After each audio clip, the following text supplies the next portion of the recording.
alguna de estas cosas, como los originales están en el subcomité del Senado, inmediatamente se los pide. Es decir, los originales no vienen a la Argentina, vienen fotocopias certificadas, con lo cual no hay en realidad ningún problema que pueda suscitarse. ¿Usted está tranquila respecto de la documentación? Sí. Porque usted Yo confío, y además en la única persona del gobierno que confío es en Jorge de la Rúa. Bueno. No sé si él lo recibe como un elogio, es un elogio, o como... pero además lo digo siempre. Además lo digo siempre, así que no es una alabanza a él, en todo caso yo creo que es una persona de bien y que Hubo va a un momento resguardar que usted, ¿se acuerda, eso. Elisa, sugirió que a lo mejor había demoras, que no había mucho... Las hubo. Pero creo que hizo mejor el cuento. Yo creo que las trabas que existieron... Bueno, en realidad Levin iba a anunciar el día jueves para el viernes la entrega de la documentación a nosotros. Y ustedes saben que allí alguien metió la cola. Lo cierto es que esto se suspendió, fue al Departamento de Justicia, se tuvo que hacer un trámite mayor, digamos, que en otras ocasiones, por el conflicto básicamente planteado, pero la Cámara de Diputados a nosotros nos respaldó. Pascual se portó impecable en esto, porque ahora lo voy a decir, al otro día incluso de que yo volví, él mandó una nota avalando mi pedido y después esto fue ratificado por la Cámara en pleno. Así que lo que hizo esto es, digamos, que el cuento terminara bien, es decir, tuvo un poco de suspenso, digamos, porque este tema de las cajas es muy gracioso. Todo el mundo dice, ¿cuántas cajas son? Tienen miedo 20, que las roben. ¿no? Claro, yo no sé. Dicen que son 20. Miren, somos los únicos, algunos de nosotros, los que vimos la documentación y nunca supimos cuántas cajas eran. Entonces, la vio todo el mundo, ¿cómo es esto? No. Lo que pasa es que esa documentación el subcomité trabajó y pidió la colaboración de los que investigaban en la Argentina. Así que los que investigamos, y Andrés Oppenheimer, que cumplió un papel fundamental, porque él es un hombre de enormes vinculaciones en el Congreso de los Estados Unidos y es un hombre de tanto prestigio allí, que bueno, también trabaja en todo este tema de investigación y bueno, él accedió a parte de esa documentación, así que, pero son muy pocas personas.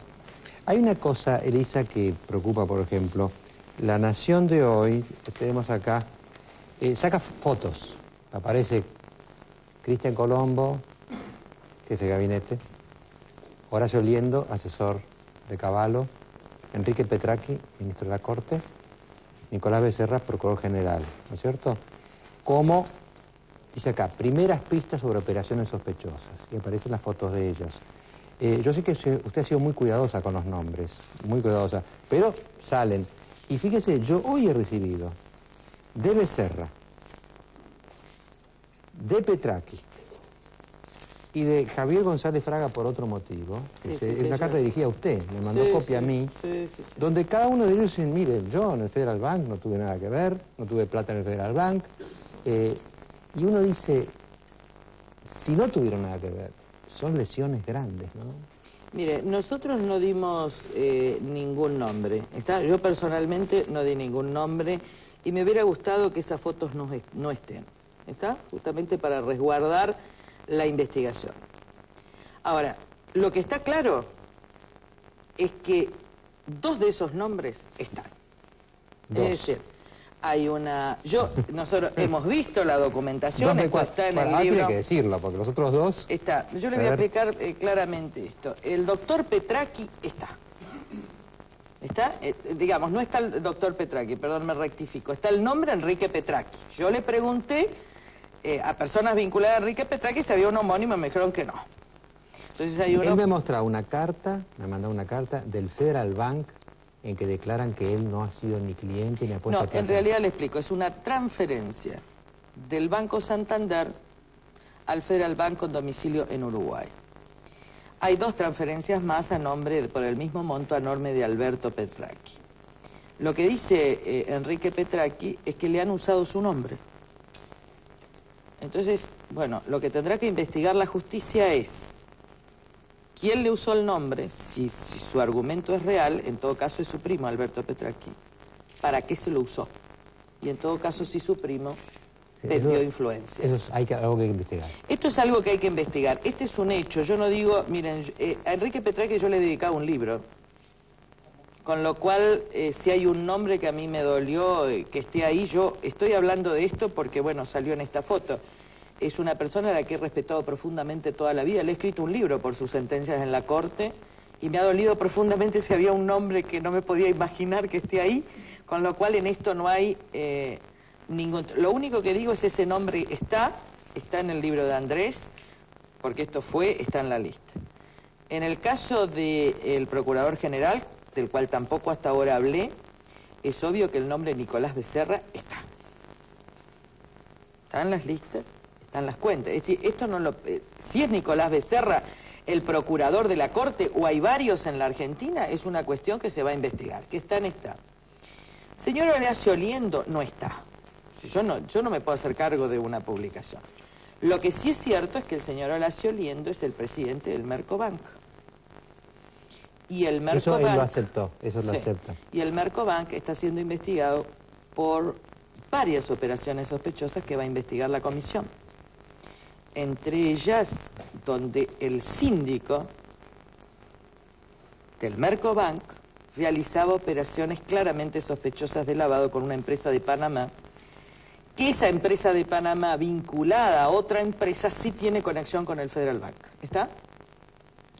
En el caso del jefe de gabinete, que yo nunca hablé, lo único que dije es que cuando él me acusó de falta de seriedad con el preinforme, me dijo la diputada es poco seria, que invoque las pruebas. Yo lo único que me remití es mandarle un informe al Banco Central de la República Argentina, donde había operaciones cruzadas claramente prohibidas entre el Banco Macro, que él pertenecía al grupo del Banco Macro, fue presidente y vicepresidente del Macro Valores, y además le demostramos después también, es decir, él invocó para que entonces yo le dije, mire señores, trate de esperar la investigación, pero si usted me acusa de poco seria, yo le tengo que decir esto.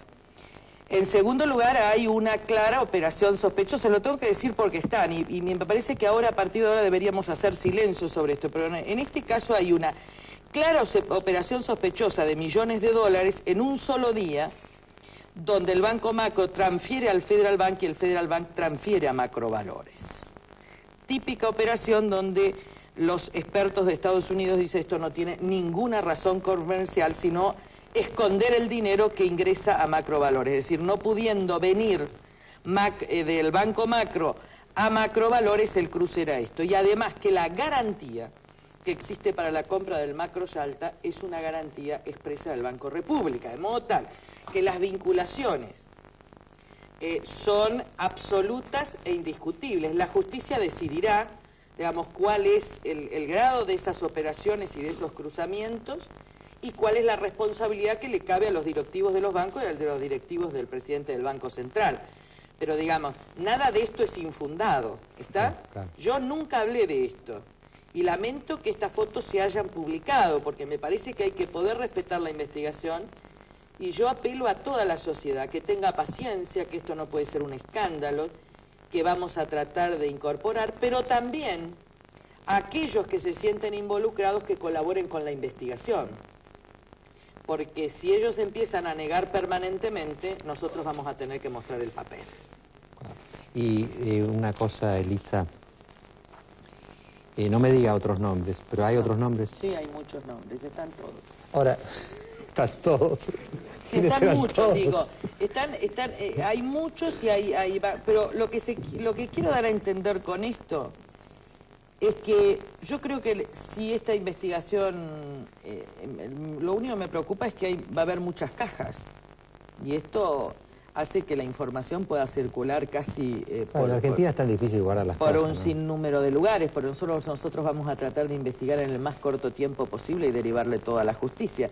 Pero sí lo que tiene que quedar claro es que las vinculaciones son con bancas sucias. Claro. No es un señor que puso tiene un depósito en el Citibank de Nueva York, pues eso no lo hace culpable. Absolutamente, y además a lo mejor hay mucha gente, miren, hay mucha gente en esa lista que su depósito fue honesto. Es decir, que pudo ir a ver al Banco República y que dijo yo quiero hacer un depósito en Nueva York y ellos le articularon con el Federal Bank y yo creo que en ese caso, salvo la inspección tributaria que determinará si hay o no evasión, es un hombre que no tiene que estar... Nosotros no vamos a hacer de esto farándula. Ahora, hay otros que no. Hay otros que tienen que dar mayores explicaciones. Porque un funcionario público tiene que explicar por qué tiene un depósito en un banco máscara. Y si no, digamos, si un procurador de la Nación tiene esto y no puede explicar, entonces ¿cómo va a controlar él el lavado de dinero? Ustedes tienen que pensar que las investigaciones sobre lavado van a la Procuración General de la Nación. Ahora, si un funcionario tiene su plata, legítima o no, depositada en un shell bank, donde el Banco Central le negó por estar sospechado de lavado de dinero, entonces digamos que acá no hay un mínimo cuidado. Así que yo les creo que todos deberíamos tener mucho cuidado. Es lamentable, pero la realidad es la realidad. También es cierto que nadie sospechó que cajas de Estados Unidos pudieran venir, que esas cajas fueran del Citibank Nueva York.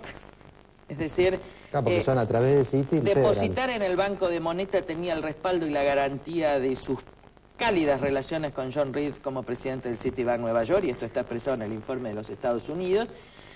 De modo tal que yo creo que hay gente que tiene que estar preocupada, no tienen que estar preocupados los bancos serios. En general, la mayoría de las cuestiones están o con bancos que ya están caídos o con bancos que están varias veces allanados por lavado de dinero, digamos. Acá no es un juego donde digamos, hay bancos profundamente sospechados, que no es la primera intervención. Pongo un ejemplo, hay un banco de estrecha relación con el Federal Bank, que está en IBM Banco Nación, que está en Armas. ¿Qué quiero decir? Esto es inevitable. Algo así como que tiene cola de león, melena de león. La verdad llega. Y la verdad que yo lo que quiero decir acá es que nunca mentí. Que en este programa sabe que desde julio del año pasado estoy diciendo el señor Pou es garante del lavado de dinero. Este fue el procedimiento, que iba a haber esta investigación en los Estados Unidos, que el preinforme no era 3 renglones en 300 páginas, sino que venía el informe más profundo a fines de febrero, que un gran sector de la clase política y de los sectores empresarios o bancarios acusaron de falta de seriedad a todo este procedimiento, que lamento profundamente que Pedro Pou no se haya ido por todos los incumplimientos claramente establecidos en el dictamen del Senado de la Nación, sino que se haya ido por una guerra entre dos sectores, el de la dolarización y el otro, porque esto no le hace bien a la República. Claro, no es razón para porque sacar no es razón para sacar un presidente del Banco Central. En realidad la razón, la verdadera razón jurídica, lo escandaloso es que en una república no importa el delito que se cometa, sino el humor de quien lo tiene que bajar. ¿Está? Entonces, nadie se hizo cargo de la gravedad de esta imputación, aunque el presidente de la República lo baja por mala conducta. Yo una semana antes dije, bueno, ahora depende del humor, porque hay días con pactos de impunidad y hay días que cesan los pactos de impunidad. Ustedes vieron que Cavallo hoy pide que en la causa de las armas se eleve a la Corte, así que empezó otro pacto de impunidad. Les digo, no hemos mentido. Gustavo Gutiérrez y yo no hemos mentido. Ahora, los demás, los que apostaron al fracaso, porque acá hay que decir, Mariano, muchísimos apostaron al fracaso, que no iba a haber informe, que no iba a haber cajas, que no iba a haber verdad, y hoy dicen que no va a haber después verdad y resultado. Digo, a todos los que apostaron a la impunidad, les quiero decir que perdieron. Elisa, mañana a las 11 va Herman ante el juez Urso. ¿Esto termina en Menem? Yo creo que esto debe terminar en la verdad.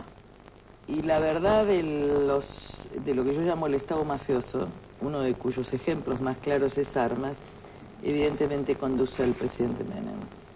Antes o después él va a tener que poder explicar. Por eso es muy tremendo la operación que está en marcha, anunciada por Cavallo ante banqueros hace 4 días, en el sentido de que podría diseñarse una estrategia para llevar nuevamente el caso a la Corte Suprema de Justicia, avalada hoy por sus propias manifestaciones.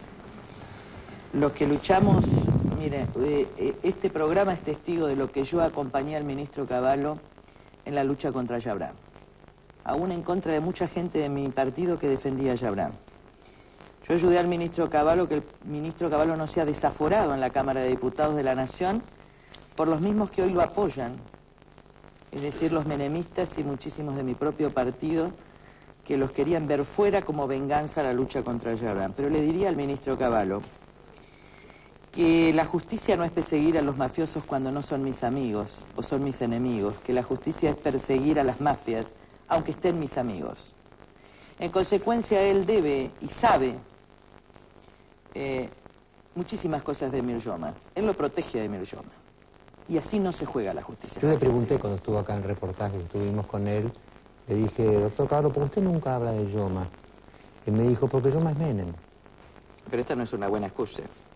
El hecho de que Alcazar tenga un jefe mayor no lo puede deslindar de hablar de Alcazar, porque entonces no hubiera hablado de Yabrán, porque el jefe de Yabrán es Alcazar, y él habló de Yabrán.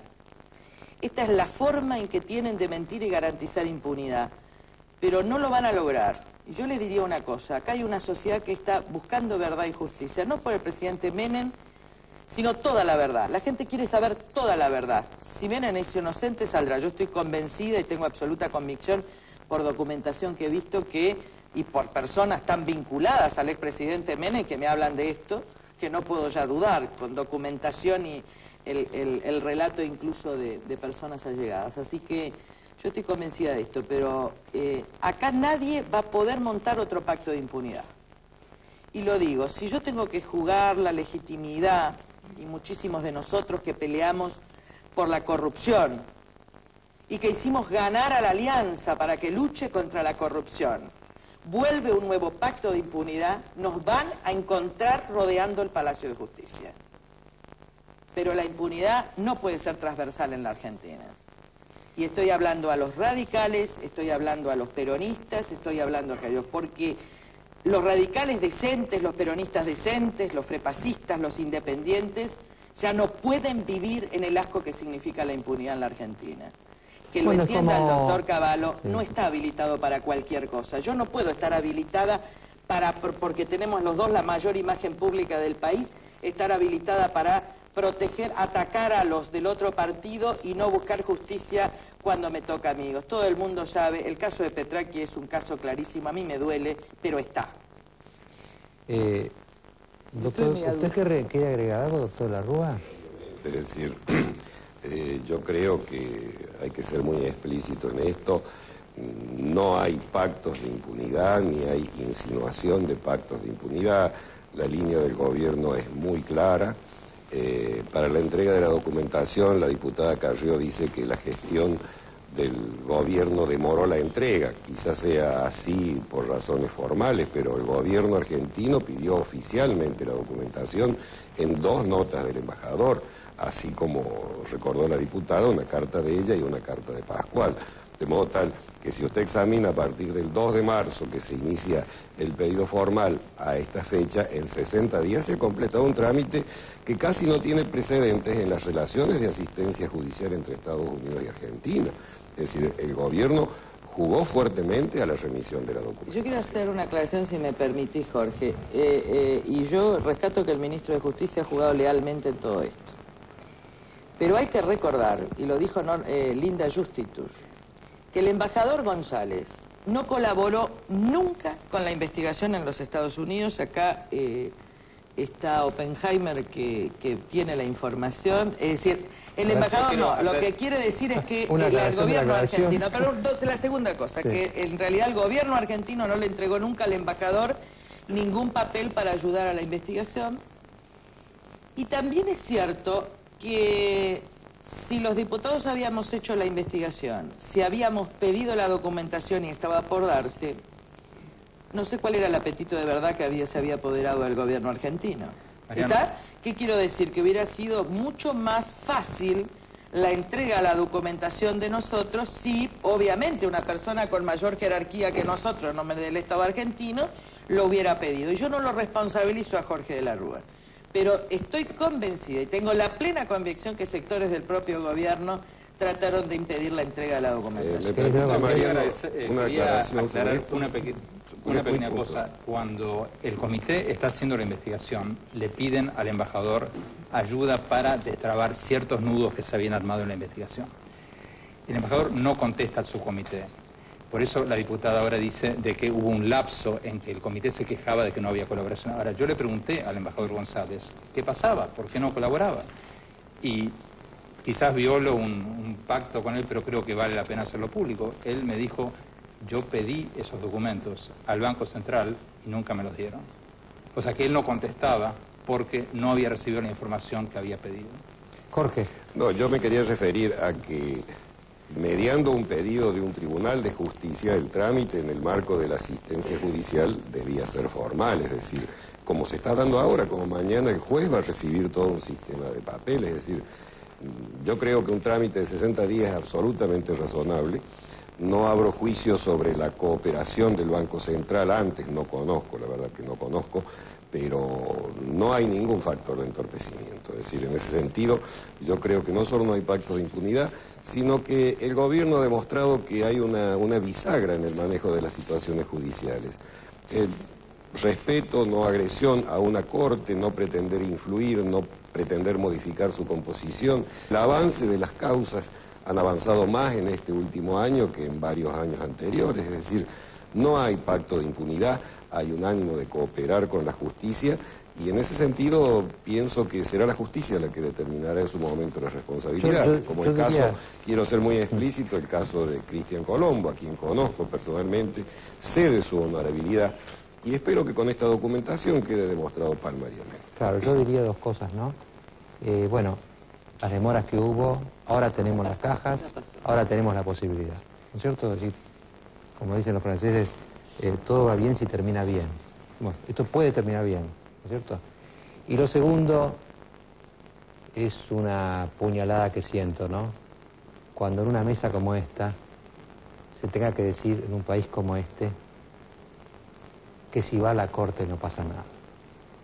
Terrible, ¿no? Uno tendría que decir, cuidado que va a la corte.